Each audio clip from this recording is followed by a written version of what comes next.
Vamos iniciar agora a revisão do sistema esquelético. Quais as partes ativa e passiva do sistema locomotor? A parte ativa é a que promove o movimento. Então, pensando em parte ativa, a gente vai lembrar de músculo. E a parte passiva é a que sustenta, a que possibilita a movimentação. Então, esqueleto e articulações. O que é o sistema esquelético? É o conjunto de ossos, ligamentos e cartilagens. Aqui eu coloquei essa expressão que pode ser importante, que é o arcabouço humano. Arcabouço é um termo utilizado para se referir à estrutura de sustentação. Quais as funções do sistema esquelético? O sistema esquelético vai ter muitas funções relacionadas à movimentação. Aqui a gente vai pensar em sustentação e suporte, formação de alavancas para os movimentos e proteção.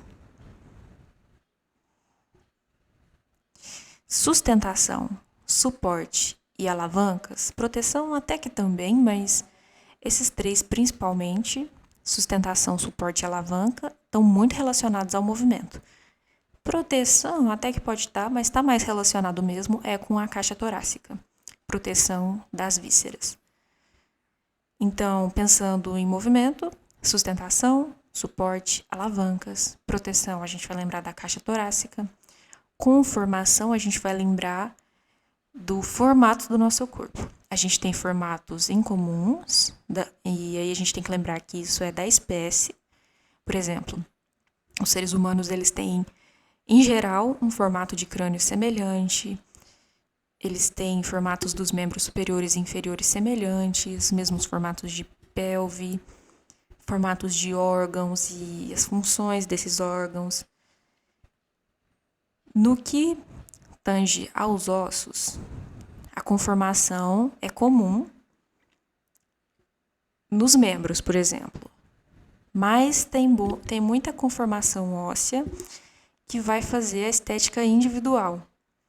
E isso está principalmente relacionado à aparência da face. Tem gente que tem a maçã da face mais profunda, as fossas oculares também diferentes um pouco uma da outra. Enfim, os ossos da face têm variações e isso influencia diretamente na aparência da pessoa, isso é a conformação individual. Armazenamento de íons cálcio e fosfato, que a gente vai lembrar da bioquímica, hematopoiese e armazenamento de gordura, que a gente está falando das medulas. Então, mais uma vez rápido, sustentação, suporte, alavancas, proteção, conformação, armazenamento de íons cálcio e fosfato, hematopoiese e armazenamento de gordura. Em quais fases da vida a quantidade de ossos no corpo varia?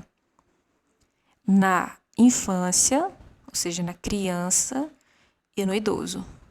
Na criança, os ossos estão em formação. Então, eles estão em menor número e vão passar a estar em maior número. E no idoso, alguns ossos vão se fundir, ou seja, eles estavam antes em maior número e vão passar a estar em menor número. Os principais fatores que geram variações no número de ossos são idade e fatores genéticos individuais. Como se divide o esqueleto? A gente tem o esqueleto axial e o esqueleto apendicular.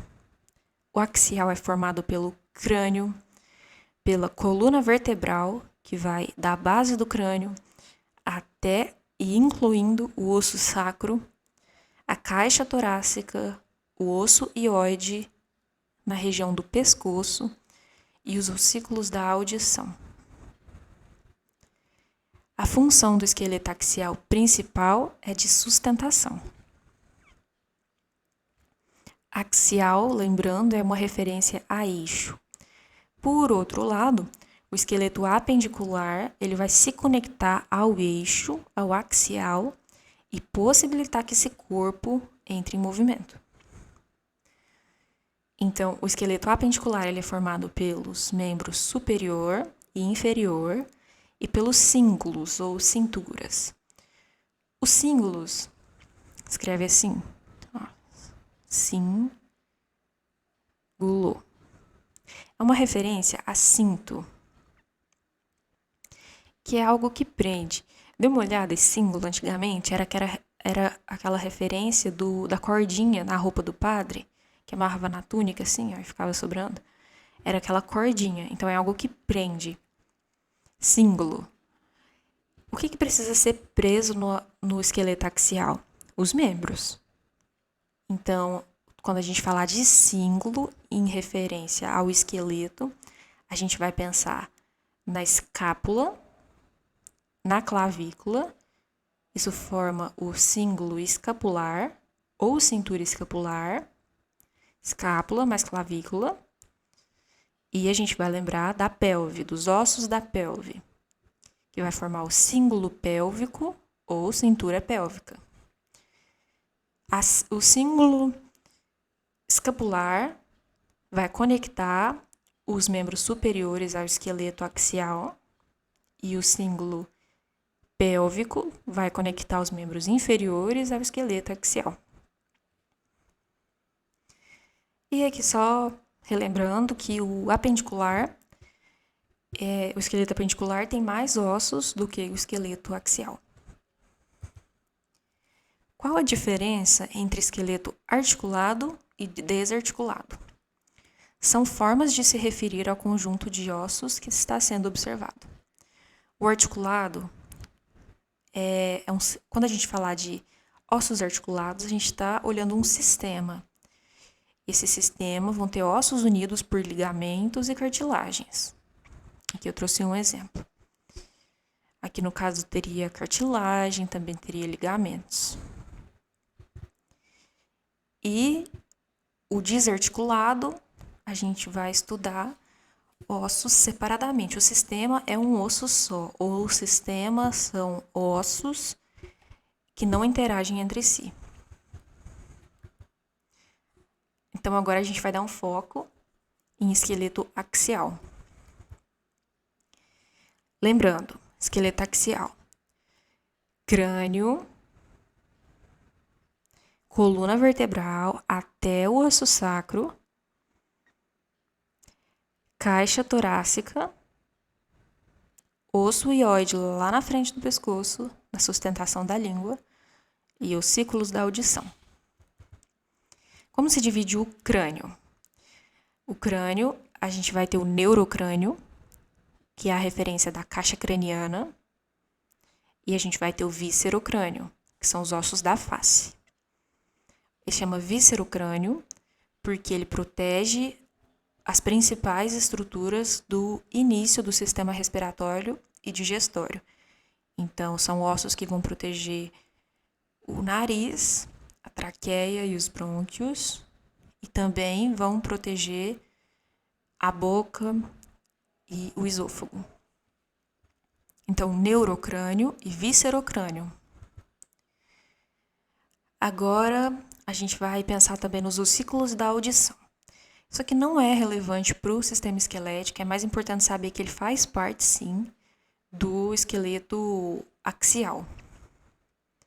E aqui o Alexandre trouxe para a gente mais ou menos, só para a gente começar a ter uma ideia. Ossículos da audição são martelo, bigorna, estribo, canais semicirculares e cóclea. A gente tem também, no esqueleto axial, o osso hioide. O osso hioide, no nosso corpo, é o único osso visceral que a gente tem, que está totalmente entre tecidos moles. Aqui ele não está conectado a nenhum outro osso. Ele está conectado só a tendão e músculo. Ele é solitário aqui, no meio de tecidos moles. Ah, sim, e o osso hioide, ele contribui para o sistema digestório, porque ele dá suporte para a língua, e aí ele então possibilita a deglutição do alimento. Agora pensando na caixa torácica. No esqueleto axial já vimos o crânio, o hioide e os ossículos da audição. Caixa torácica. A gente vai ter o externo, as costelas, vem lá da coluna, chega aqui no externo, e as vértebras torácicas. Isso tudo faz parte da caixa torácica. Externo, costelas e vértebras torácicas. Quantas são e quais são os tipos de costelas? São 12 pares no total. Da primeira à sétima são as costelas verdadeiras, porque a cartilagem delas se liga diretamente ao osso externo. Lembrando que essa cartilagem da costela, ela é do tipo hialina. Da oitava à 12ª, ou seja, o resto, né? Primeira à sétima verdadeira, da oitava ao final, a 12ª, elas são falsas. Porque a cartilagem, ela não se liga direto ao externo, ela se liga à cartilagem de cima. E entre as falsas, as duas últimas são flutuantes, porque elas não se ligam a lugar nenhum. Elas não se ligam no externo e nem na cartilagem de cima.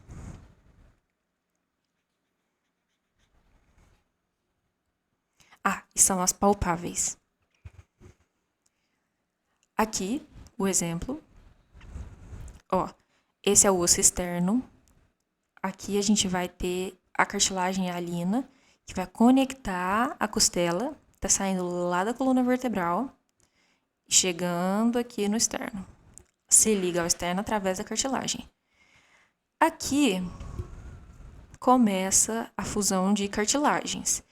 Tem que ter atenção, porque tem que lembrar desse número, que a sétima é verdadeira, porque parece que ela se liga na de cima, mas ela se liga ainda do externo. Então, 1, 2, 3, 4, 5, 6, 7. Essa aqui, sétima. Essa cartilagem, ela chega no externo aqui, como eu também já havia separado aqui, mas também se funde na de cima. Ela faz os dois. A partir da oitava, já não chega no externo. Ela só se funde na cartilagem de cima. Aqui embaixo, a 11ª e a 12ª não tem cartilagem hialina. São as flutuantes, as falsas flutuantes.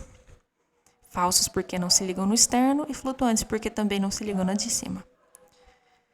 Aqui também, que faz parte da caixa torácica, são as vértebras torácicas. A gente pode ver a partir da visão lateral e um pouco também a partir da visão dorsal. Vértebras torácicas. Externo, costelas e vértebras. Agora, a última parte do esqueleto axial, a gente vai pensar na coluna vertebral. A coluna tem regiões. A região cervical, a região torácica. A região torácica vai cobrir a região da caixa torácica. Lembrando que essas vértebras aqui fazem parte da caixa torácica. A região lombar, a região sacral e o cóccix. Ou região coxígea também. Os números de vértebras, por enquanto, não é relevante, é importante mesmo saber as divisões das regiões. Cervical, do pescoço da base do crânio, onde se inicia a fixação da coluna, até o início da caixa torácica. Cervical, durante a caixa torácica, região torácica. Da caixa torácica até o encontro com a pelve, lombar. Aí a gente tem sacral, do osso sacro, né? E finaliza com o cóccix. Qual a função das curvaturas? Por que a coluna não é retinha, né? As curvaturas, elas absorvem impactos durante a marcha. Elas redistribuem forças. Se fosse reta, ela estaria bem mais suscetível à lesão do que a curva. Quais as denominações dadas às curvaturas da coluna? Curvaturas, elas podem ser côncavas, isso a gente vai tomar em referência o restante do corpo. Então, se a pessoa, aqui da coluna, a pessoa continua para cá, é isso que a gente vai pegar como referência. Então, côncava vai ser assim e convexa assim. Côncava para dentro, convexa para fora. Podem ser côncavas ou convexas. Eu trouxe aqui a etimologia.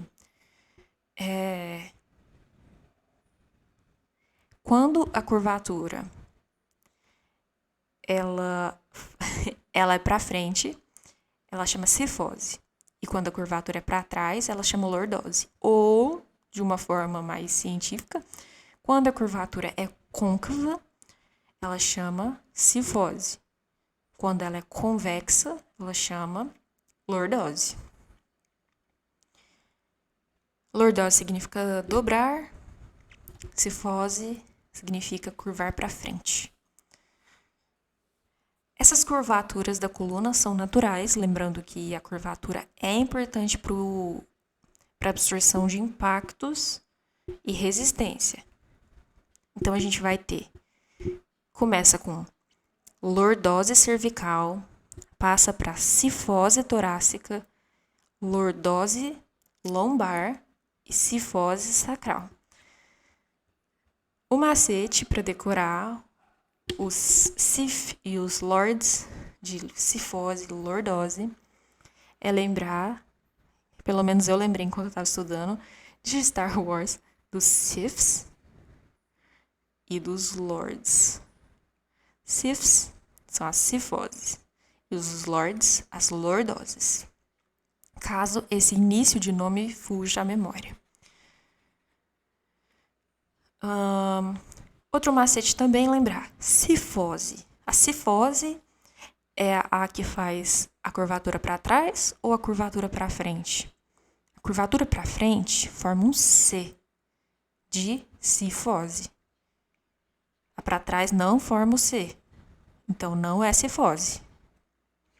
Lordose e cifose, curvaturas naturais da coluna. Mas também, se a pessoa faz o diagnóstico e chega no exame dela, que ela tá com cifose lombar, quer dizer, cifose torácica, ou que ela tá com lordose lombar. Aí é uma referência já não à naturalidade da curvatura, mas que essa cifose e essa lordose estão aumentadas, elas estão excessivas. E aí sim é uma referência para o médico entender que tem uma anomalia. Cifose e lordose, apesar de serem então as curvaturas naturais, podem ser nomenclaturas utilizadas para mostrar que tem excesso. E escoliose é quando a coluna ela tem um desvio para a lateral. Vamos ver aqui o texto. Cifoses e lordoses são curvaturas naturais da coluna, mas também podem ser nomenclaturas usadas para se referir a transtornos da coluna, da curvatura. Se uma pessoa está com cifose, ela possui uma curvatura exagerada na cifose torácica. E se uma pessoa está com lordose, ela possui uma curvatura exagerada na lordose lombar. Muito bom. E escoliose é uma curvatura para lateral. Aqui uma ilustração, curvaturas normais. Aqui a gente tem uma cifose torácica e aqui uma lordose lombar. E aqui na última escoliose. Como é o desenvolvimento da coluna no feto e na criança? Tá, a coluna no feto, ela vai ter a curvatura primária, que é só uma curvatura, é única para a coluna toda, para todas as regiões. É uma curvatura única e côncava. Ao longo do crescimento, conforme o bebê fica bípede, as curvaturas vão se formando aos pares. As que se formam primeiro são... Só um segundo. Isso. Então tá certo. As que se formam primeiro são as cifoses. As cifoses se formam antes das lordoses. Porque eu coloquei a curvatura torácica, né, e sacral, que são exatamente as cifoses, e depois a gente vai ter para cá a formação das lordoses, que aí a gente vai estar pensando em curvatura cervical e lombar. Então, bebê, curvatura primária, côncava. Em seguida, formação das curvaturas côncavas, as cifoses, torácica, sacral. Por último, as lordoses, cervical e lombar. Agora entrando então em esqueleto apendicular. Última vez, o esqueleto axial é composto pelo crânio, pela coluna vertebral da base do crânio até e incluindo o osso sacral, a caixa torácica, o osso hioide no pescoço e os ossículos da audição. Cada uma dessas estruturas, com exceção do osso hioide, tem as suas subdivisões naturais. Entrando então em esqueleto apendicular. Qual é o símbolo do membro superior? A gente já comentou que símbolo é aquilo que prende algo. No contexto do sistema esquelético, o símbolo do membro é o que prende o membro no esqueleto axial. Então, o símbolo do membro superior é a clavícula e a escápula. A clavícula e a escápula juntas formam o símbolo ou a cintura escapular. Elas formam aqui 360 graus em torno da caixa torácica.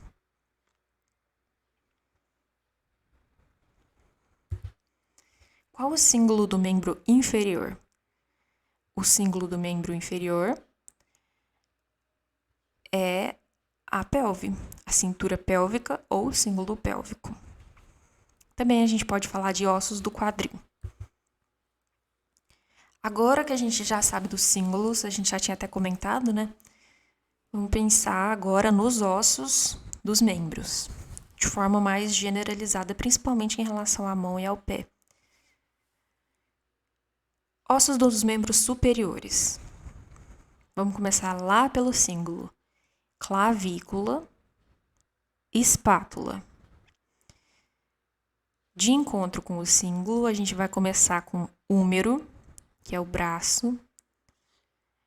A articulação do cotovelo vai fazer com que o húmero encontre dois ossos, o rádio e a ulna, que formam o antebraço. O macete é que o rádio tem a antena, que é o dedão. Se você faz um joinha, rádio tem antena. E a ulna é o osso que termina lá no dedinho. O rádio termina no dedão e a ulna no dedinho. Então, húmero, rádio e ulna. E aí na mão a gente vai ter os ossinhos pititinhos, que são o carpo ou carpus. A gente vai ter o metacarpo na base da mão. Os carpos e o início do metacarpo, eles começam formando o punho. Aí metacarpos. E aí a gente vai ter as falanges. A gente tem 2 falanges no dedão e 3 falanges no restante dos dedos. Saindo do metacarpo, a primeira falange é a nossa falange proximal, que fica próxima aqui da raiz, né? Que é o ombro. Proximal, a última é a distal, a pontinha do dedo. E a do meio é a medial. Então, falange proximal, distal e medial. Carpo no punho e metacarpo. Mais uma vez, ossos dos membros superiores. Clavícula, escápula, húmero, rádio e ulna, carpo, metacarpo e falanges. falange proximal, medial e distal. Quais os ossos dos membros inferiores? Começando também aqui pelo cíngulo, a gente vai pensar nos ossos da pelve. Não vou especificar, apesar que é rapidinho, né? Ilho, aqui em cima. Isquio, embaixo aqui. E pubis, esse aqui mais da frente. Sacro, aqui que termina na coluna, né? Então, ilho, isquio, pubis. Esses formam o cíngulo dos membros inferiores. E aí, a gente começa no fêmur, patela no joelho. E aí, a gente, que nem nos braços, a gente agora vai encontrar dois ossos. O húmero, ele encontra o rádio e a ulna. E o fêmur encontra a tíbia e a fíbula. Então, tíbia, o mais grosso, fíbula, o mais fininho. Em seguida, a gente vai ter o tarso, o metatarso e as falanges, com o mesmo esquema de proximal, medial e distal. Então, fêmur, formando a coxa. No joelho, a gente vai ter a patela. Na perna, a gente vai ter tíbia e fíbula. No pé, tarso, metatarso e falanges. Agora, um foco maior na composição, na formação dos ossos. Quais são as substâncias que compõem o osso? A gente tem substância orgânica e substância inorgânica. A substância orgânica, minoria no caso, são as fibras colágenas. As fibras colágenas, elas proporcionam maior flexibilidade. Vi uma comparação bem legal, que se o osso não tivesse flexibilidade, se ele não tivesse fibras colágenas, ele não seria tão resistente, apesar da resistência estar mais associada à matriz óssea, que é a hidroxiapatita, formada por sais minerais, né, que a gente sabe aqui. Que a hidroxiapatita ela é formada pela junção de hidroxila com fosfato e cálcio. Isso dá muita resistência, deixa o osso bem sólido, bem compacto. E aí a fibra colágena dá a flexibilidade. E a comparação que eu achei bem legal é que se o osso não tivesse as fibras colágenas, ele ia ser que nem um copo de vidro. Que ele é firme, ele é resistente, até que tenha um impacto maior. Quando o copo ele cai no chão, ele despedaça, apesar dele ser muito forte. Porque ele não tem flexibilidade. Se ele tivesse flexibilidade, ele teria alguma capacidade de absorver esse impacto e de se refazer. Então é isso que o osso tem. Ele tem essa face dupla.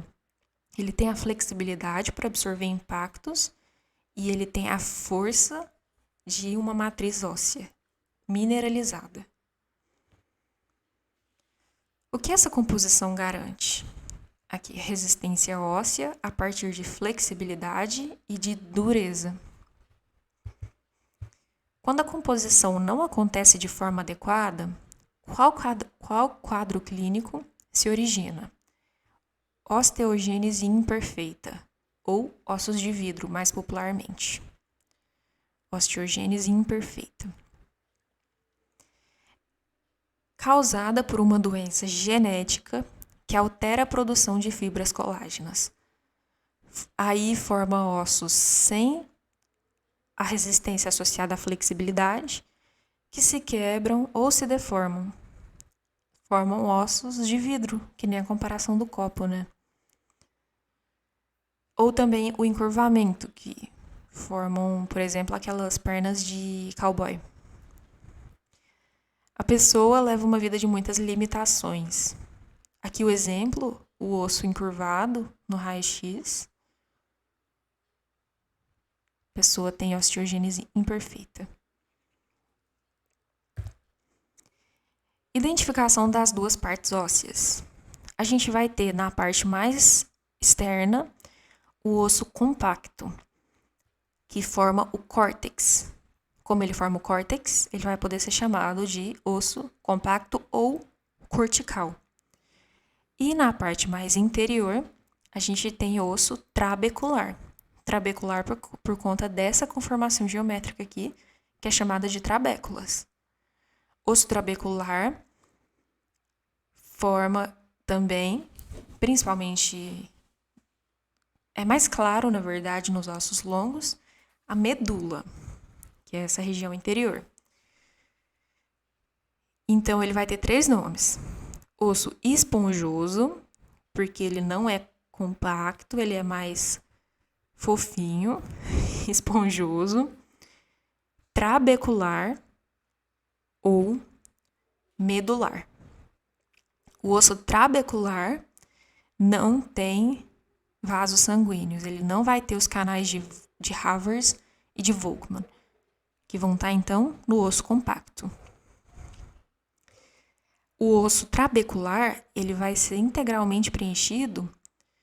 Não, na verdade, eu não consigo afirmar que ele não tem vasos sanguíneos. Ele não tem canais de Havers e Volkmann, porque eu ainda não sei se na medula vermelha, no caso, a gente vai ter vasos sanguíneos, o que é bastante provável, né? Então, corrigindo, no osso trabecular a gente não tem os canais de Havers e Volkmann. Esse osso trabecular ou esponjoso, ele vai ser integralmente preenchido por medula. Quais as estruturas que compõem os ossos corticais? A gente vai ter a membrana externa, que é o periósteo. O periósteo, ele tem as artérias nutrícias. São chamadas de nutrícias porque justamente são as que chegam no osso para proporcionar nutrição. E elas vão perfurar esse periósteo e vão dar origem aos canais de Havers e Volkmann no osso compacto. Então, periósteo e artérias nutrícias, ósteons, canais de Havers, que são também chamados de canais centrais, endósteo. O endósteo, nesse caso, dos ossos corticais, eles estão revestindo os canais de Havers. Lamelas compactas concêntricas de matriz óssea, tem muitos osteócitos e seus canalículos envolvidos por matriz extracelular rica em colágeno. Então, a gente tem essas lamelas compactas concêntricas, mas também tem as lamelas circunferenciais externas e internas e as intermediárias intersticiais. As circunferenciais externas e internas, elas vão revestir o osso compacto e o osso esponjoso, a interna, e as lamelas intermediárias são resquícios do que já foi um ósteon. E por último, canais de Volkmann, que também podem ser chamados de canais perfurantes. E eles transitam entre os ósteons. Eles fazem essa conexão. Ósteons, ou também chamados de sistemas de Havers. Os ósteons são compostos por canais de Havers, mais o endósteo, a película envolvendo. Então, aqui, o vaso sanguíneo, canal de Haver. E aqui no caso, então, vamos pensar, é o arteríola e uma veiazinha. Eles vão ser revestidos por uma membrana, que é o endósteo, que vai ser contornada por lamelas de matriz óssea e osteócitos. Isso aqui é um ósteon. Endósteo é a membrana de tecido conjuntivo frouxo, repleta de células mesenquimais que se diferenciarão em osteoblastos e osteoclastos. Os canais centrais ou de Havers são veias, artérias, vasos linfáticos e nervos no centro dos ósteons. Estão sempre na vertical. Essa questão aqui de vertical é uma referência para os ossos longos. Então, o sistema de Havers geralmente acompanha o osso no sentido longitudinal. A comunicação entre os ósteons e destes com a parte externa do osso, ou seja, com o periósteo, se faz pelos canais perfurantes ou de Volkmann, que vão ficar na horizontal. Então, as artérias nutrícias entraram no osso. Primeiro gerado são canais de Volkmann, em seguida ramificações para gerar os canais de Havers. Nutrição dos osteócitos. Dos vasos sanguíneos de Havers e de Volkmann para os canalículos. As artérias penetram no osso pelo periósteo, se ramificam em Havers e Volkmann. Tá. Vamos terminar de ler aqui, depois eu faço um comentário. Havers faz a nutrição fundamental. Fundamental porque está bem aqui no centro do ósteon. E a gente tem que lembrar que quanto mais para a periferia aqui dessas lamelas, menos difusão vai ter, porque vai ficando mais distante. Então, o Havers vai fazer a nutrição fundamental e o Volkmann vai garantir a eficiência da nutrição. Ele vai garantir que a distância da lamela para o centro do ósteon não seja tão relevante. Então, daqui sai um canal de Volkmann. E aí ele corta esse ósteon. Faz com que as lamelas mais distantes, as intermediárias e as circunferenciais, todas recebam nutrição. Oxigênio, o que precisar. Aqui as lamelas mais externas dos ósteons e outras que não formam ósteons não seriam devidamente nutridas sem os canais de Volkmann, que atravessam a matriz horizontalmente. Certo. Acho que eu nem preciso comentar. Deixa eu ver se eu me lembro. Nutrição dos osteócitos. Certo. Então aqui a gente tem os vasos sanguíneos. Desses vasos sanguíneos, a gente vai ter encontro de canalículos com esses vasos, que vão iniciar uma difusão bem rápida. Não é só isso, porque também pode ter difusão a partir da matriz. Mas pensando na matriz e nesses canalículos, aqui da borda dos vasos, os nutrientes eles vão se dispersar por todo o ósteon, porque os osteócitos ficam conectados pelos canalículos. Então, aqui vai ter um osteócito e aqui um canalículo, e ele vai compartilhar os nutrientes dele com outro osteócito. Isso vai passando de um para o outro até todo o ósteon estar bem nutrido. Aqui uma ilustração. Aqui ele puxou para cima as lamelas compactas concêntricas. Olha, elas são formadas por fibras colágenas e é curiosa a orientação dessas fibras, que elas não ficam orientadas nas lamelas adjacentes para o mesmo sentido, elas ficam em sentidos contrários. Então, se uma está para diagonal para a direita, a outra vai estar para diagonal para a esquerda. Isso talvez tenha alguma associação com resistência. Orientação das fibras, sempre diferente entre duas adjacentes. Todas formam o ósteon. Aqui no centro a gente vai ter uma veia, uma artéria e um nervo. Aqui um exemplo de lamela intermediária. Já é um resquício de um ósteon antigo, resultado da remodelação óssea e da formação de novos sistemas de Havers. Então, antes aqui tinha um sistema de Havers. a partir da angiogênese, ou seja, da formação de novos vasos sanguíneos e da natural degradação do que estava aqui, porque ele teve o tempo de vida dele. A angiogênese formou novos vasos e a partir desse vaso se formou um ósteon. Aqui na horizontal, canal de Volkmann. Na vertical, canal de Havers. Aqui o periósteo exemplificado. Aqui no periósteo, na parte externa do osso, a gente vai ter as artérias como é que é? Nutrícias. A gente vai ter as artérias nutrícias. Elas entram formando canais de Volkmann. Esses canais se ramificam para dar origem a outros canais de Volkmann e canais de Havers.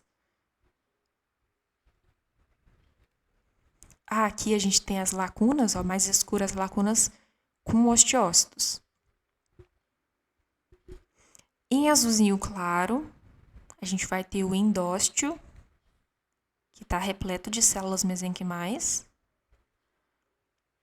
Aqui, endósteo, tecido conjuntivo que contém células osteogênicas.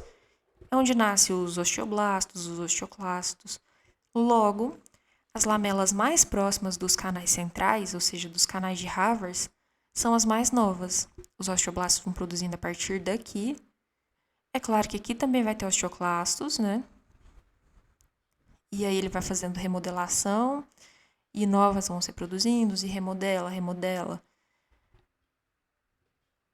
E aí também os osteoclastos vão fazer remodelação dessas intermediárias.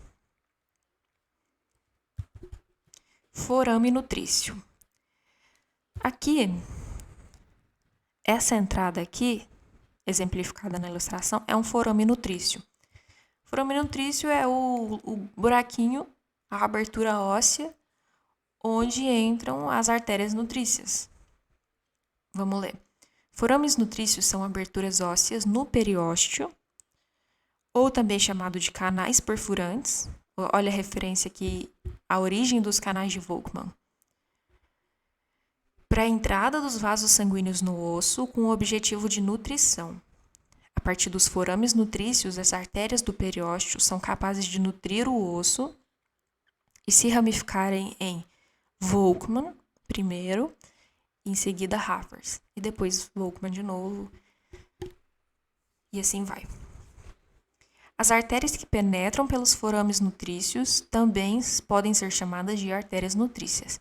É claro que as artérias que penetram aqui nos ossos, elas vão ter, dependendo do osso, da localização, elas vão ter seus nomes. Mas, em generalidade, pode ser chamada de artéria nutrícia. Aqui na ilustração a gente pode ver que, olhando pela parte externa, tem um momento que essas ramificações das artérias, elas somem. Onde elas somem é onde tem os forames nutrícios. Aqui tem vários em um osso só. Quais as estruturas que compõem os ossos esponjosos? A gente vai começar no revestimento do osso esponjoso com endósteo, que é aquela membrana de tecido conjuntivo frouxo com várias células mesenquimais capazes de se diferenciar em qualquer célula do tecido ósseo ou do tecido cartilaginoso, mas aqui a gente vai dar o foco no tecido ósseo. Então, a gente vai pensar em osteoblastos e osteoclastos.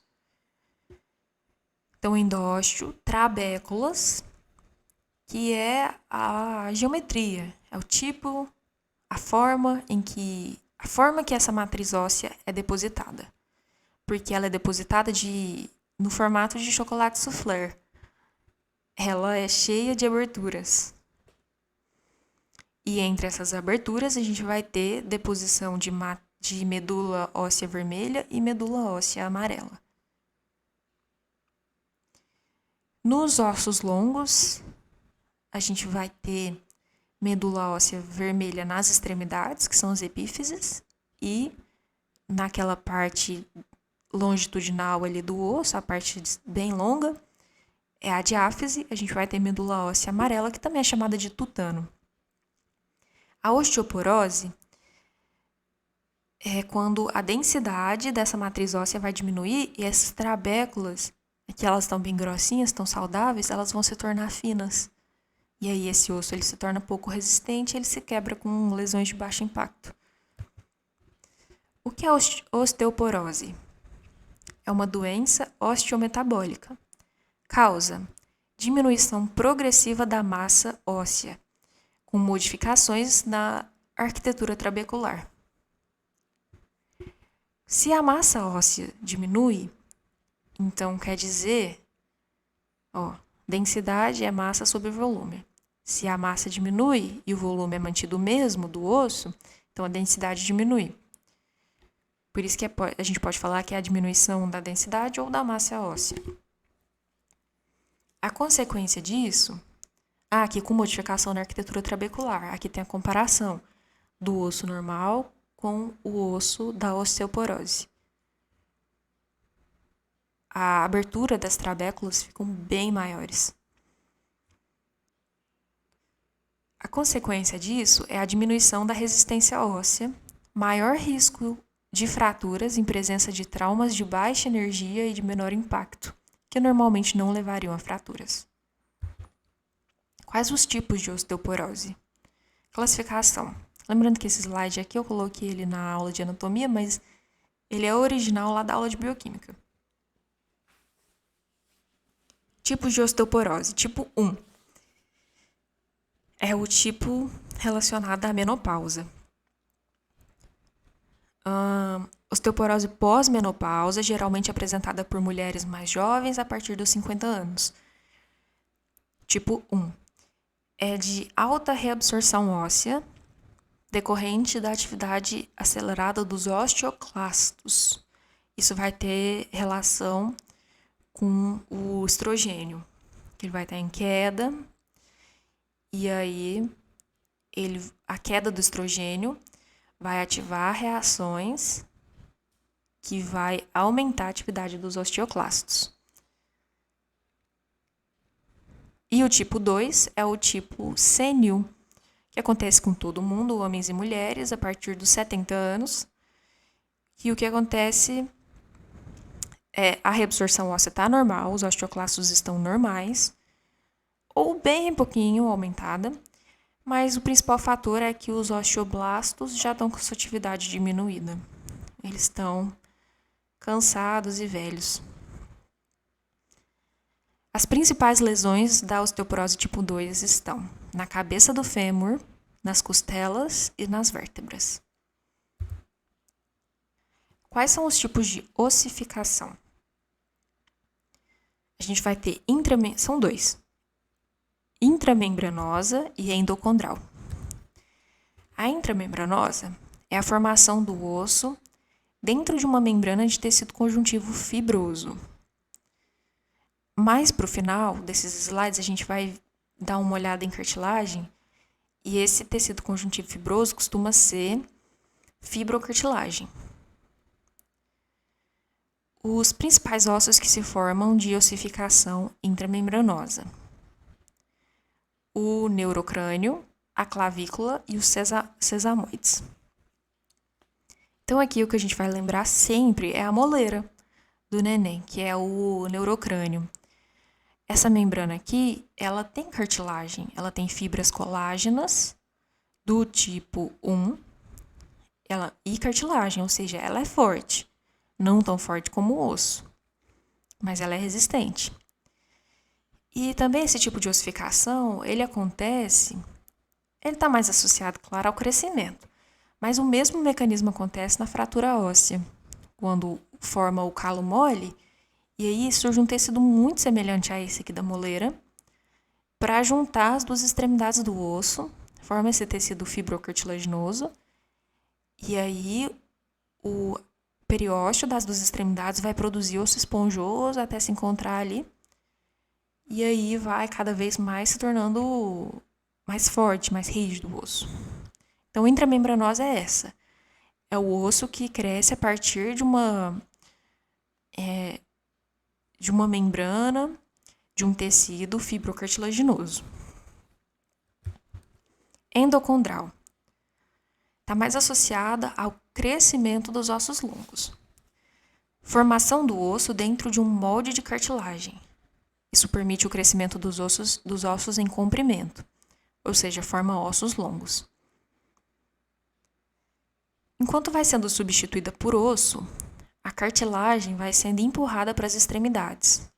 Vai formar a cartilagem articular, que é a que vai ficar em cima e vai proteger o osso durante a movimentação, vai formar a articulação, e a cartilagem epifisial, que é essa aqui que vai ficando mais embaixo. Então aqui a gente tem uma região que vai dar origem a um osso, mas porque por enquanto é só cartilagem. Aí essa região vai sofrendo um crescimento e migração e vai ter multiplicação de células de osteoblastos que vão fazer enorme deposição de matriz óssea. Essa matriz óssea vai começar também a ser depositada no centro dessa cartilagem. Ela vai ser empurrada, mas também vai ser invadida.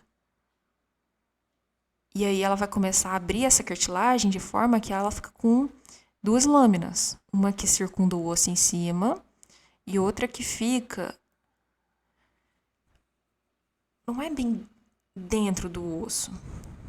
É preciso, se eu estiver escutando esse áudio somente, seria legal nessa hora olhar para a imagem. Que fica essa lâmina aqui, em cima do osso, e fica essa aqui, que é a cartilagem epifisial, que depois vai ficar uma linha. Isso aqui fica marcado no osso. E aí ela vai ser espremida também, até não ter mais nada para espremer aqui. No final vai ficar só uma linhazinha. E essa linha é a linha epifisial, que é a marcação de onde que terminou o crescimento ósseo. Isso fica no adulto e sai no raio-x, inclusive. Ó, enquanto tem cartilagem aqui, ela vai ser empurrada, até não ter mais nada. Quando acabar, linha epifisial. Então, a gente tem a intramembranosa, que o osso vai crescer a partir de uma membrana, de um tecido fibrocartilaginoso. E a gente tem esse aqui do crescimento humano, da infância, da puberdade, que é a endocondral. A fusão da diáfise e da epífise, ou seja, no final do crescimento, é chamada de sinostose. Não só no final do crescimento. A fusão de qualquer osso é chamada de sinostose, inclusive quando tem fratura óssea. O encontro das duas extremidades da fratura é sinostose também. No adulto, o resquício de onde tinha cartilagem epifisial, ou seja, aquela que fica embaixo aqui, fica ainda com o osso, no meio do osso, é a linha epifisial ou epifisária. Aqui, ó, no raio-x. Essa é a linha epifisária. Isso aqui dentro é osso. Essa matriz óssea, ela invade a cartilagem no centro da cartilagem e vai se expandindo para fora, em sentido centrífugo. Invade, vai empurrando, enquanto esse aqui também está empurrando a linha. Isso aqui, a princípio pode parecer que é tudo cartilagem, mas não é. É uma linha, aqui é osso e aqui, nessa cabeça, é a cartilagem articular. Isso aqui, no caso, é um raio-x de joelho, a patela aqui.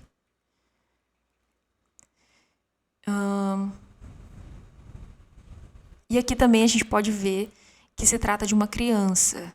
Olha a diferença. Aqui é uma linha.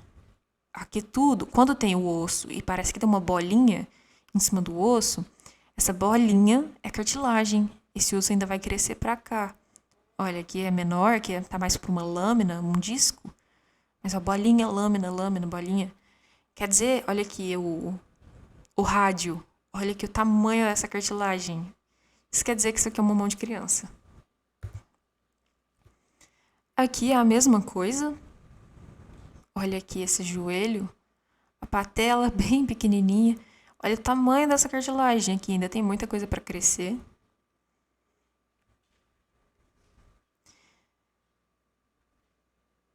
Enquanto que esse aqui Esse aqui é o joelho de um adulto. A patela já está desenvolvida e o osso, ele não tem uma bolinha separada do osso. Olha, ele vem aqui e aqui a gente tem a linha epifisiária, ó. Aqui a gente tem a cartilagem articular, mas vê se é a linha. E aqui também a gente tem linha epifisária. Adulto, criança. Aqui de novo, olha a mão da criança, cheia de cartilagem entre as falanges e no metacarpo. Aqui também tem cartilagem no final do rádio. E, em comparação, o osso de um adulto, ó, não tem cartilagem sobrando. Já teve sinostose. Ó, aqui no rádio, já encontrou os ossos do carpo. Agora, radiografia do pé, aqui também, ó, da criança, sobrando bastante cartilagem. Olha aqui essa bola de cartilagem na tíbia. Aqui é a mesma coisa. Aqui a cartilagem da tíbia bem presente. Aqui a cartilagem nas falanges, a falange distal aqui no caso. A falange proximal também. A falange, quer dizer, medial e a proximal. Tudo cheio de cartilagem. Enquanto que no adulto, não temos. Aqui a gente vê os sesamoides. Não temos cartilagem sobrando. Aqui a gente tem um risquinho, pode ser a linha epifisária.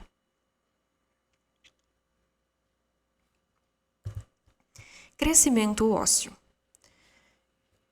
Crescimento em comprimento longitudinal é possibilitado pela cartilagem epifisial.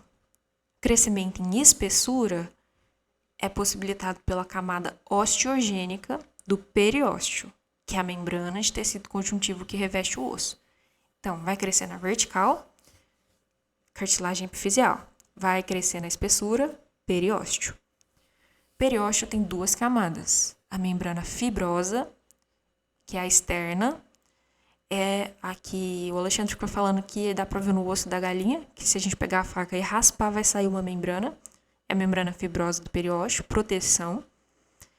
E a membrana osteogênica, que é lotada de células mesenquimais, ou osteoprogenitoras. Essa não sai se raspar porque ela é bem grudada no osso. O exame em crianças para avaliar o crescimento, se está normal ou não, é feito pelo raio-x da mão, que aí o médico consegue ver as cartilagens de crescimento. As mulheres crescem até os 18 anos e os homens até os 20. A razão disso é que o estrógeno ele estimula mais o depósito de hidroxiapatita e a formação óssea do que a testosterona. Então, pode-se dizer que a ação do estrógeno na formação óssea, na formação de matriz óssea, é mais vigorosa.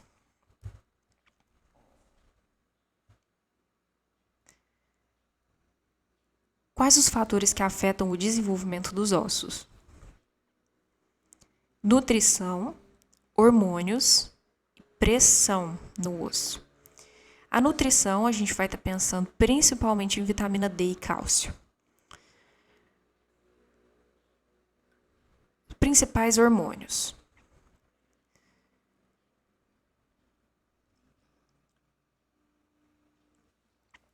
Ok, voltando. Principais hormônios: calcitonina, paratormônio, calcitriol e somatotrofina, que é o GH. O GH aqui eu vou mais citar. A calcitonina da tireoide é a que estimula o cálcio ser reabsorvido da corrente sanguínea para ser depositado como matriz óssea. O paratormônio da paratireoide estimula o contrário. Ele estimula que o cálcio seja reabsorvido dos ossos para ser jogado na corrente sanguínea. Então, ele estimula a atividade osteoclástica e a calcitonina a atividade osteoblástica. O calcitriol, a vitamina D3 ativa, ele vai proporcionar a absorção do cálcio lá no intestino. E aí, lembrando que, então esses hormônios eles estão todos associados com a nutrição também, porque todos precisam de uma forma ou de outra do cálcio. E esse cálcio vai ser depositado ou retirado na matriz óssea para a formação da hidroxiapatita. A pressão, a gente está falando das forças gravitacionais e das forças funcionais. É importante que o osso tenha impacto e massageamento através de exercício físico e musculação. É claro que é um impacto moderado. Esse impacto moderado, ele é importante para a saúde do osso, para a reabsorção e deposição saudável de matriz óssea, para o equilíbrio de osteoblastos e osteoclastos. Quais são os distúrbios de crescimento? Relacionados aos distúrbios hormonais, a gente vai ter nanismo e gigantismo. Que nanismo e gigantismo acontecem em criança. Estão relacionados ao hormônio do crescimento. Pouco GH, hormônio de crescimento, resulta em nanismo. Excesso de GH, gigantismo. E como que esse GH ele age? No crescimento ósseo para a cartilagem epifisária. Então, nanismo, pouco GH, vai ter uma deposição muito devagar e ineficiente da matriz óssea invadindo essa cartilagem epifisária. Enquanto o gigantismo é excessivo. Vai ter deposição mais do que esperado. Enquanto que, se acontecer um excesso de GH, ou seja, o osso vai crescer muito mais do que o que se calculava como normal, isso vai acontecer. Se isso acontecer em adultos, é chamado de acromegalia. Então, teve excesso de GH em criança, gigantismo. Em adultos, acromegalia, que o sintoma é o crescimento exagerado das extremidades dos membros, especialmente dos dedos. E aí a gente também tem, distúrbios hormonais, nanismo, gigantismo e acromegalia. A gente também pode ter distúrbios relacionados à nutrição, que é relacionado à vitamina D. Se a gente não tem vitamina D, não tem como ter deposição de cálcio, porque não vai ter absorção de cálcio, não vai ter formação de vitamina D3, ativação no fígado, e não vai ter absorção do cálcio no intestino. Esse cálcio ele vai sair nas fezes ou no xixi, se não tiver calcitriol. Em crianças, a deficiência de vitamina D resulta em raquitismo. Em adultos, em osteomalácia. É a primeira etapa do enfraquecimento ósseo que vai se agravar para osteoporose. E o raquitismo é os ossos bem fracos em crianças. Lembrar de osteomalácia, de moleza. Osteomalácia. Quais são os 8 grupos de ossos? Primeiro, a gente vai ter ossos longos. Possuem epífise e diáfise, e o comprimento supera as outras dimensões, que é a largura e a espessura. Então, tem essas regiões, epífise e diáfise. O osso pode ser bem pequenininho e ser longo, desde que ele seja super fino de largura e espessura. Então, por exemplo, quando a gente pensa em ossos longos, a gente está pensando em fêmur.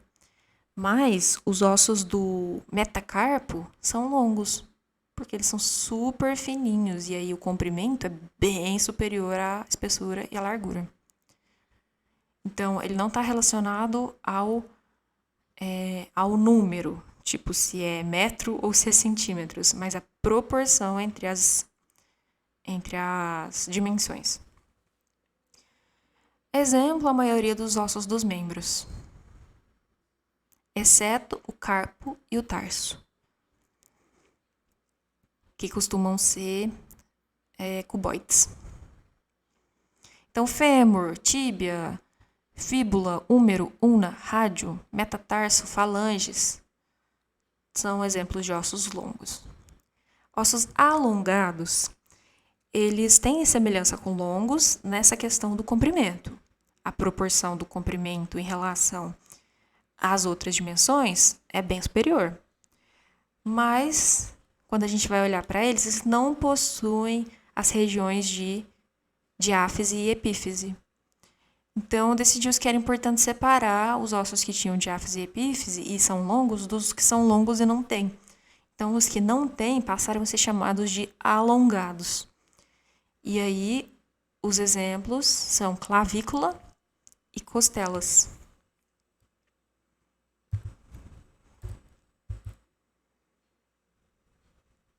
Ah, sim. Nos alongados, eles não têm epífise e diáfise. E não tem também medula. Eles são formados por... Eles têm o osso esponjoso, mas ele não é preenchido. Curioso, né? Então, longo e alongado. Plano ou laminar. Comprimento e largura superam a espessura. Então, a estrutura vai ter 2 lâminas de tecido compacto, que vai ser a lâmina compacta externa e a lâmina compacta interna. E entre essas lâminas a gente vai ter osso esponjoso, que é chamado de díploe. Então, a gente vai ter uma lâmina compacta externa, uma interna e o díploe, osso esponjoso no meio. Traumas cranianos podem não quebrar a lâmina externa, mas o impacto pode empurrar o díploe, que pressiona e fratura a lâmina interna. Por isso, tem que fazer exames quando bate a cabeça muito forte, para verificar se não houve rupturas visíveis. No caso, rupturas não visíveis seriam as rupturas na lâmina interna. São exemplos os ossos do crânio, frontal, parietal e occipital. Esse aqui a gente está olhando é o occipital. O ilho na pelve e a escápula. Então, se a gente pensar no símbolo do membro superior, a gente vai ter a escápula é plana e a clavícula é alongada. A gente vai ter ossos, então já fomos com longos, alongados e planos. Agora a gente tem os curtos ou cuboides, que são os ossos do carpo e do tarso. São chamados de cuboides porque as espessuras elas quase que se equivalem. Largura, comprimento e espessuras, quase que formam um cubinho mesmo. Então, curtos ou cuboides. Carpo e tarso. A gente vai ter os irregulares, que não têm uma forma definida. Aí a gente vai ter as vértebras e o osso temporal. A gente vai ter os sesamoides, que são ossos que estão entre tecidos moles. O que é um tecido mole? É qualquer tecido que não seja ósseo e não faça parte de um órgão. Os sesamoides, eles estão inseridos em tendões para fornecer apoio extra e reduzir a pressão nos tecidos próximos. A gente tem os sesamoides aqui tradicionais, no pé e na mão, nos dedões. E a gente tem também, muito importante, a patela no joelho, é um osso sesamoide, e o pisiforme, que está na articulação do punho. Então, relembrando, a gente já viu longo, alongado, plano, curto, irregular e sesamoide. Agora, o pneumático. Pneumáticos estão associados ao sistema respiratório. São ocos, com cavidades cheias de ar e revestida por mucosa. Essa cavidade cheia de ar revestida por mucosa forma o que a gente chama de seios ou sinos. Apresenta pequeno peso em relação ao volume. Então, cavidade cheia de ar revestida por mucosa são os seios paranasais. Aqui no caso, né? Quando a mucosa dos sinos, dos seios paranasais inflamam, é o que a gente chama de sinusite. Função dos pneumáticos. Quando o ar passa por essas cavidades, alivia o peso do crânio no pescoço. Um ataque de sinusite, então a mucosa está inflamada, a cabeça fica pesada porque a circulação do ar está prejudicada. Exemplos de ossos pneumáticos. Frontal, tem um pedaço aqui pneumático. Maxila. O etimoide, logo atrás das fossas nasais. O esfenoide, atrás do etimoide. E o temporal.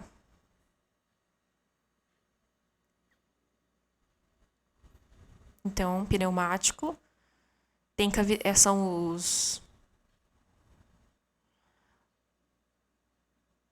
ossos com cavidades para passar ar. Esses ossos com cavidades e revestidos por mucosa são chamadas de seios. E esses seios podem inflamar, formando sinusite. E por último, os ossos viscerais, que a gente só tem um, que é o ióide. Visceral porque ele está entre vísceras, entre tecidos moles. Totalmente entre tecidos moles. E a gente só tem esse ióide que ele se fixa na musculatura do pescoço e ele tem a função de fixar a língua e permitir a deglutição. Então, 8 grupos de ossos: longos, alongados, planos, curtos, irregulares, sesamoides, pneumáticos e viscerais. Quais são os tipos de fraturas ósseas?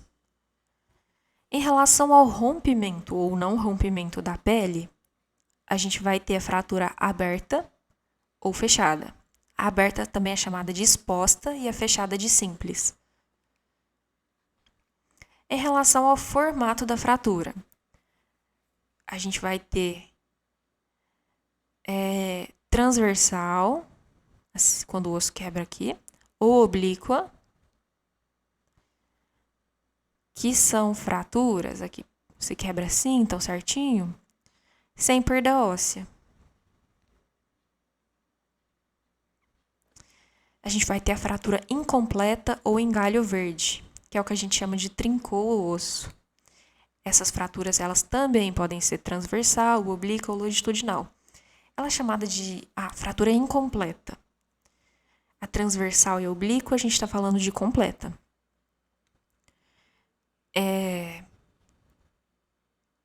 Essa fratura incompleta, ela é chamada de galho verde, porque ela se assemelha quando a gente tenta quebrar um galho verde e aí saem aquelas ferpas assim, fica para fora, e não chega a quebrar. Por isso.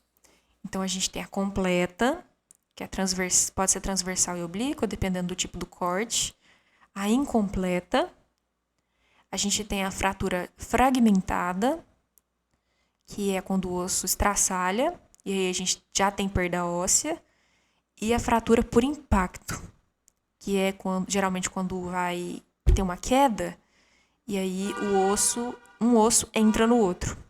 A fragmentada e a por impacto tem perda óssea. A fragmentada é chamada de cominutiva e a por impacto é comutativa. Comutativa a gente vai lembrar das propriedades de multiplicação, que é quando se trocar de lugar não faz diferença, porque um osso entrou no outro. Eles estão meio que trocaram de lugar, um invadiu o outro. E cominutiva, a gente vai lembrar de perda óssea. Cominutiva, diminuiu, fragmentou, estraçalhou. Então, fratura aberta ou exposta, fechada ou simples. Completa ou incompleta. A completa pode, dependendo do formato do corte, transversal, oblíqua. E a incompleta pode também ser transversal ou oblíqua, ou também longitudinal, chamada também de galho verde. fragmentada ou cominutiva, impacto ou comutativa. Aqui os exemplos. Quais são as 5 fases da consolidação da fratura óssea? Vou passar por essas fases uma por uma. Então, a gente tem que notar aqui os fatores mais importantes para que haja consolidação: a imobilização da fratura e a nutrição. Quando tem fratura, tem rompimento de vaso sanguíneo. Se esses vasos não forem restaurados, não tem consolidação, porque não está chegando oxigênio e nutrientes. Então, imobilização e nutrição através da irrigação sanguínea. Tudo começa com a fase do hematoma. Então, teve a fratura, e aí rompeu os vasos sanguíneos e rompeu também a sequência do osso, da matriz óssea. Esses vasos sanguíneos, o rompimento do vaso vai causar extravasamento de sangue. Esse sangue, ele vai oxidar e vai formar o coágulo. O objetivo da fase do hematoma é estancar o sangramento. A fratura quebra a sequência do osso cortical, do esponjoso, que é o medular, e rompe os vasos sanguíneos de Havers, Volkmann e os do periósteo, que são as artérias nutrícias. Aí, com a formação desse coágulo, a gente vai ter a degranulação das plaquetas. A degranulação das plaquetas vai dar início à cascata de coagulação. Então, antes do coágulo, né? Então, enquanto o sangue está sendo liberado, degranulação das plaquetas, inicia a cascata de coagulação, que finaliza com a formação do coágulo. Esse coágulo também pode ser chamado de hematoma de fratura, que vai ser um monte de hemácia ou de eritrócito envolvido em redes de fibrina.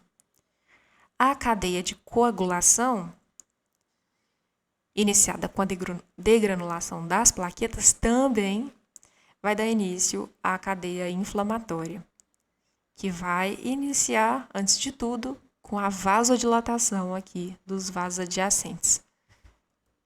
Quer dizer que quando a plaqueta degranulou, ela avisou o resto do corpo que teve uma fratura aqui. E aí esse osso que está oxidando aqui, ele já vai ajudar para começar a formação do coágulo, né? E a plaqueta vai dar sinais para que tudo termine na formação de fibrinas, para segurar o sangue, mas também ela avisou que esse local está precisando de neutrófilos e macrófagos para fazer limpeza, porque onde tem fratura é preciso fazer limpeza. Então, a segunda fase é a inflamatória. Inflamatória é o corpo querendo fazer limpeza. Inflamatória e de angiogênese. Então, aqui, o coágulo, ele consegue estancar o sangramento. E aí, a partir do sangramento estancado, a gente tem que lembrar que sem nutrição não tem reparação. Então, estancou, o osso já vai tentar refazer os seus vasos. Se possível, vai restaurar. E se não der, vão formar novos vasos. Objetivo dessa fase: restaurar e formar novos vasos para nutrição e fazer limpeza do osso. A gente vai ter necrose nas extremidades e como o sangramento já foi estancado pelo coágulo, a gente vai ter início da angiogênese ou da vasculogênese, que vai ser a formação de novos vasos sanguíneos e, se possível, reconstrução dos lesados. Os vasos são importantes para a manutenção da nutrição óssea durante as próximas fases. Durante a formação do coágulo, a degranulação plaquetária sinalizou a necessidade de neutrófilos e macrófagos no local, para iniciarem a limpeza dos restos celulares e da necrose tecidual. Observação: os macrófagos também vão ajudar na angiogênese.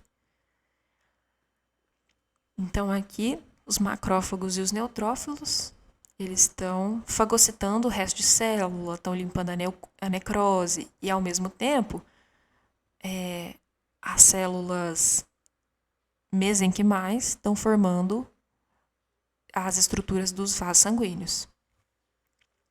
Ao mesmo tempo, os osteoclastos fazem a reabsorção da matriz óssea também nas extremidades. Então, tem os macrófagos e os neutrófilos limpando, mas já tem osteoclastos aqui também fazendo reabsorção de matriz óssea. Eles já estavam, né? Só continuaram. Junto dos neutrófilos e macrófagos, também foram sinalizados os fibroblastos e as células mesenquimais da medula óssea. Afinal de contas, a medula óssea aqui também foi lesada. Então, a princípio, temos vasos sanguíneos sendo formados e macrófagos e neutrófilos fazendo limpeza de necrose de resto de célula. Fase 3. Formação do calo mole, que vai ser a tala. Objetivo da fase: imobilização da fratura pelo tecido de granulação, que é o calo mole, mais o início da recuperação do periósteo. Agora temos um coágulo limpo e em recuperação vascular. Então, aquelas necroses horrorosas e os restos de célula que estava jogado, estava tudo pontiagudo, isso os macrófagos e os neutrófilos limparam. Então, agora está limpinho e os vasos já estão mais recuperados do que estavam antes. Logo, o osso pode começar a se refazer. O coágulo, para o osso começar a se refazer, a gente precisa imobilizar essa fratura, né? Os dois fatores principais, imobilização e nutrição. Nutrição já está em andamento. Então, agora a gente vai mobilizar. Coágulo será substituído por um imobilizador de fratura, o calo fibrocartilaginoso. E aí também a gente vai ter o início da recuperação do periósteo, porque uma vez que está imobilizado, o periósteo já vai poder começar a sair aqui dessas extremidades e vai poder se expandir para cima desse calo. As células mesenquimais, ou progenitoras do periósteo aqui das extremidades, começarão a se diferenciar em condroblastos e mais fibroblastos. Já tem fibroblasto, mas vai diferenciar em mais fibroblastos e novos condroblastos para fazer síntese de fibras colágenas do tipo 3. Então, os condroblastos vão fazer síntese de matriz cartilaginosa e os fibroblastos, síntese de fibras colágenas do tipo 3.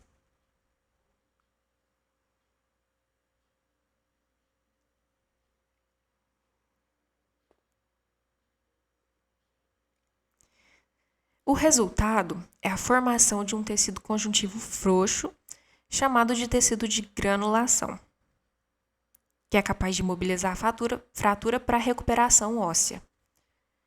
Então, esse tecido fibrocartilaginoso aqui, ele tem a estrutura da cartilagem que a gente vai ver lá na frente, que é a cartilagem do tipo mais resistente que tem. O que vai diferenciar as duas é esse tipo aqui, é o tipo da síntese produzida. Porque esse tipo aqui é o tipo reticular, que ele é um pouco menos resistente do que o colágeno do tipo 1.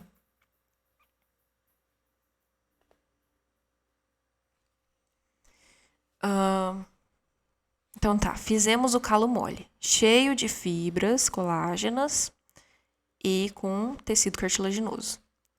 Recuperação do periósteo. Fase 4. Calo ósseo. Objetivo dessa fase: reconstrução óssea pela formação de osso esponjoso e sinostose, que a gente já viu que é a fusão do osso. A fratura já está limpa, já tem fornecimento sanguíneo e recuperação vascular, e está devidamente imobilizada pelo calo mole. Então está perfeito. Já tem nutrição, já está imobilizado. Quer dizer que agora está livre para o osso começar a fazer mitoses para poder se recuperar. E aí o que rola? Como é que esse osso vai se recuperar? As células mesenquimais, também chamadas de osteoprogenitoras, lá do periósteo, o periósteo que está aqui nessas extremidades rompidas, elas vão aumentar muito a diferenciação em osteoblastos. Estes osteoblastos vão começar a vir aqui para esse calo mole, para a superfície desse calo mole, e vão começar a fabricar nova matriz óssea. E aí eles vão começar aqui na extremidade, vão se encontrar aqui no centro desse calo ósseo, e depois eles vão começar a aprofundar. Então começa na superfície, vai chegando lá no centro da lesão. Até que todo esse calo mole tenha sido substituído por osteoblastos e matriz óssea. E aí vai formar um calo de osso trabecular. Estes osteoblastos vão formar, então, substituir o calo que imobilizava, mas que era mole, por um calo rígido, um calo duro, que é o calo ósseo, de osso esponjoso. Inicialmente, o novo osso formado... e aí esse osso, apesar dele ser trabecular e ele ainda é imaturo, ele já possibilitou a fusão das duas extremidades. Então, o calo ósseo já inicia a sinostose, que vai finalizar, é claro, com a formação do osso maduro. Mas já é o início. Essas extremidades, elas se encontram aqui em tecidos ósseos. Tem tecido ósseo nas extremidades e tecido ósseo também no calo. Então, aqui, inicialmente, o novo osso formado será totalmente esponjoso, que ele está imaturo, mas já possibilita o reencontro das extremidades. A matriz vai ser depositada da periferia do calo mole ao centro, substituindo esse tecido fibrocartilaginoso, aqui no mecanismo de ossificação intramembranosa. Quando esse tecido tiver sido totalmente substituído, temos o calo ósseo, mais rígido e já é capaz de sustentar o peso corporal. E a última fase, que é a fase 5, fase de remodelação. Objetivo da fase: formação de osso maduro, que é o osso cortical e medular, mais reabsorção do excesso de osso. O excesso que pode estar no barrilzinho do calo, ou também se as extremidades não estiverem alinhadas, na geometria que esse osso tiver. Então, reabsorve os excessos para formar direitinho. O osso trabecular esponjoso será remodelado para formar o osso trabecular esponjoso do calo ósseo. Será remodelado para formar estruturas ósseas normais, que é a medula e o osso cortical.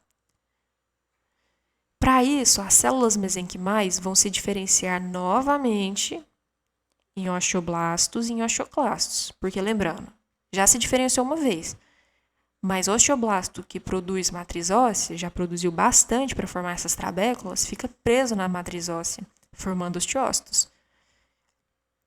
Então, novos osteoblastos e também agora muitos osteoclastos, que vão trabalhar bastante. Nesse osso trabecular, a gente vai ter a recuperação do endósteo aqui na região central. O endósteo, tecido conjuntivo frouxo, repleto de células mesenquimais. Esse endósteo vai delimitar o espaço medular.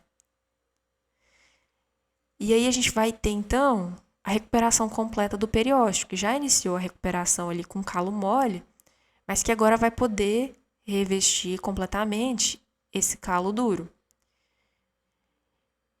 Então, a recuperação completa aqui na remodelação estimula o periósteo aqui, então, ao redor, vai estimular o osso trabecular na região do córtex a se fundir. A comparação legal que eu vi também foi que é como se a gente derretesse o chocolate soufflé. Ele tem os espaços aéreos, mas se a gente fundir ele, se a gente derreter no fogo e colocar no congelador, ele vai perder, porque vai se fundir. É isso que acontece, o periósteo vai estimular que esse osso trabecular da superfície óssea se funda. E aí vai formar osso compacto na região que está entre o periósteo e o endósteo, que o endósteo também está se refazendo agora. Os osteoclastos vão fazer a remodelação conforme a diferença de pressão na superfície óssea. reabsorvem o excesso de matriz e modelam o calo conforme a espessura normal do osso. No final, fica uma marca no local da fratura, que pode ou não sumir ao longo da vida, com uma marquinha. O uso de imobilizadores de gesso, tala, pinos ou parafusos acelera essa fase de remodelação. Então, a remodelação termina com a atividade dos osteoclastos e com os estímulos do periósteo e do endósteo para a formação da medula de novo e para a formação do osso compacto. Os vasos sanguíneos já estão formados também completamente. E com isso, o que era o calo ósseo, somente de osso esponjoso, volta a ser um osso maduro. E é assim que uma fratura se consolida, iniciando lá com um coágulo sanguíneo até chegar aqui na fase de remodelação. E agora dá para voltar naquele slide. 5 fases. Fase do hematoma, ou do coágulo. Fase da inflamação junto com a geogênese. Macrófagos, neutrófilos, limpando enquanto os vasos sanguíneos já estão tentando se recuperar.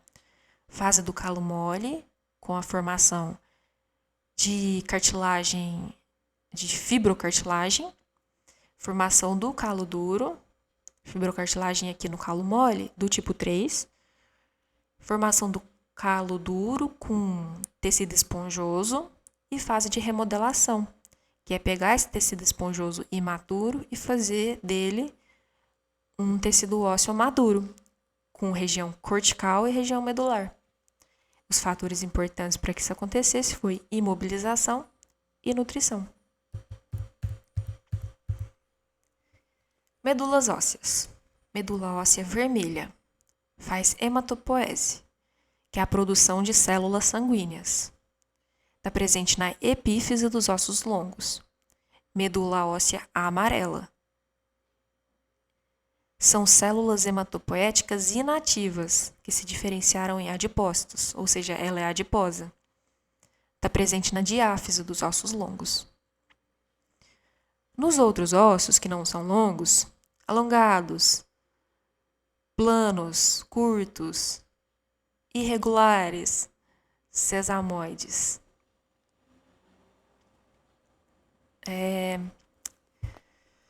Pneumáticos não necessariamente, porque podem ser pneumáticos com alguma característica de geometria curta ou longa. Enfim, principalmente no caso dos ossos planos. Amarelo e vermelha ficam misturadas. Por exemplo, o osso da pelve, o ilho, ele é plano. E é ele que é utilizado para o transplante de medula óssea. Ele é utilizado porque ele é um osso mais fácil de ser penetrado, apesar de ter lâmina compacta dupla, mais fácil da agulha penetrar. Coleta de tecido hematopoético no osso do quadril, lâmina mais fina, mais fácil da penetração da agulha. E nesse osso, quando tiver a coleta, a medula óssea vermelha e a amarela vão estar misturadas. Fratura no joelho. Esse é o caso que o Alexandre contou do motoqueiro. Certo. Se a gente tem uma fratura no joelho, vai romper a membrana sinovial. Vai extravasar líquido sinovial e o joelho vai inchar. Aí o médico, antes de saber se teve ou não fratura ali no joelho, ele vai fazer a punção desse líquido para desinchar, o joelho. Quando ele faz a punção, ele coloca esse líquido num recipiente e vê que o líquido saiu com umas bolinhas de gordura boiando. A partir desse líquido, dessas bolinhas de gordura, o médico já pode deduzir que teve fratura óssea. Porque se tem gordura nesse líquido sinovial, que não é gorduroso de natureza, quer dizer que teve extravasamento de medula óssea amarela, que é adiposa. E para medula óssea amarela extravasar, ter fratura óssea. Aqui, acidentes ósseos foi uma observação que o Alexandre fez sobre as nomenclaturas. Acidentes como cabeça, côndilo, tuberosidade, fossa, sulco, forame, meato ou canal são locais de fixação para tendões e ligamentos.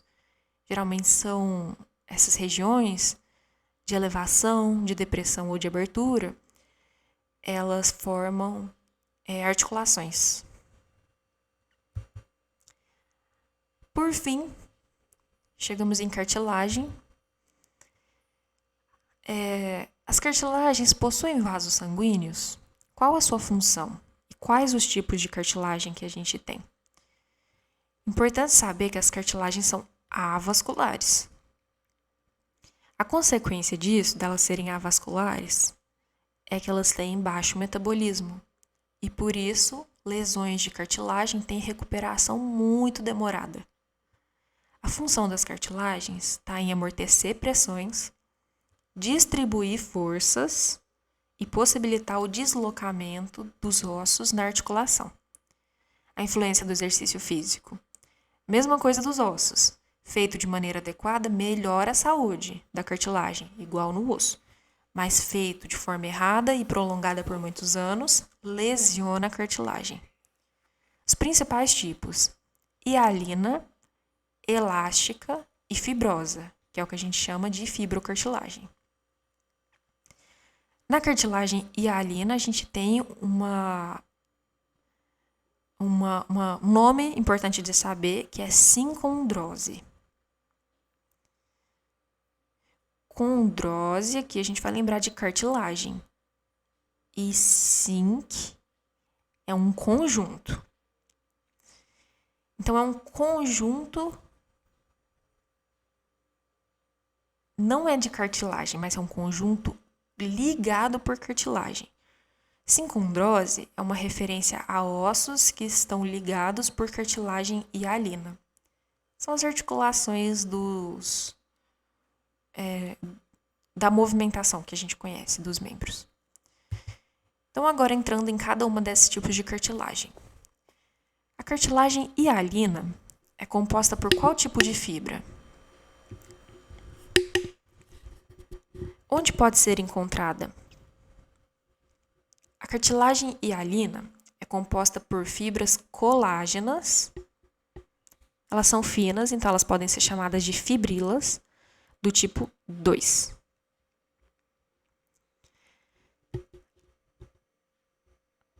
São as mais abundantes no corpo e também são as mais fracas dos 3 tipos de cartilagem.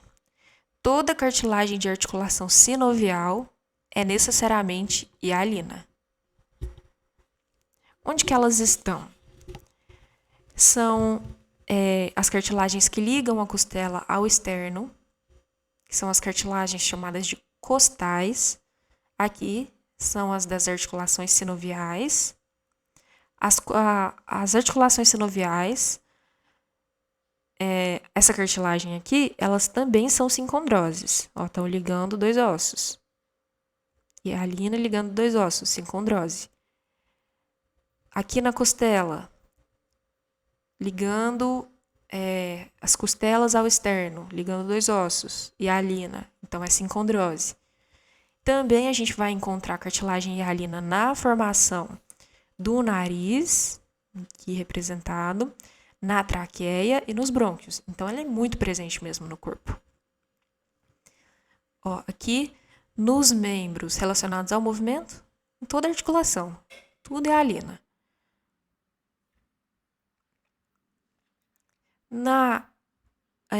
Nas estruturas respiratórias, traqueia e brônquios, hialina. E na formação do nariz, hialina também. A cartilagem elástica é composta por qual tipo de fibra e onde pode ser encontrada? Ela é muito semelhante à cartilagem hialina, mas além de ter fibra colágena do tipo 2, vai ter fibras elásticas. Elas vão estar associadas, as colágenas e as elásticas. O que pode fornecer maior elasticidade. Elasticidade é uma forma de resistência, que nem a gente viu lá nos ossos. Que a flexibilidade óssea é uma forma de resistência. Elasticidade na cartilagem também, porque ela é capaz de suportar maiores impactos. A gente vai achar cartilagem elástica na epiglote, nas vértebras, que nos ligamentos amarelos da coluna vertebral, que tem esse nome aqui, flavium. Então, nos ligamentos da coluna vertebral, na epiglote e no ouvido externo e na tuba auditiva. Na tuba auditiva, uma referência aqui é interno. Canal externo do ouvido e canal interno do ouvido.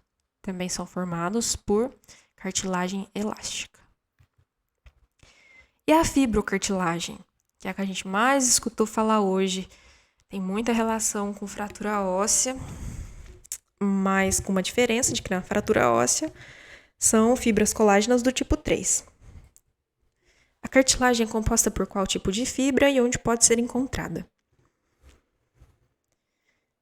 Principalmente fibras colágenas do tipo 1, que é o tipo mais resistente. Dos 3 tipos, da hialina, da elástica e dessa, que é a fibrocartilagem, é a mais resistente das 3. Ela é encontrada nos calos moles, né? Colocando aqui que as fibras são do tipo 3, ou seja, são menos resistentes do que esses outros exemplos, mas continuam sendo resistentes. São encontradas, então, no disco intervertebral, no menisco do joelho e nos ligamentos e tendões do corpo. Disco intervertebral e menisco, ligamentos e tendões. Então é isso. Nessa revisão a gente pôde ver as classificações e divisões do esqueleto em axial e apendicular, as especificações desses ossos, do axial e do apendicular, um pouco sobre cartilagem, um pouco sobre ossificação e crescimento, sobre a composição do osso compacto e osso esponjoso, bastante coisa. Além disso, além dessa revisão de agora, vou precisar de outra para especificar alguns ossos importantes do corpo, os nomes desses ossos e das regiões que eles têm. Mas por enquanto, é isso. Tchau, tchau.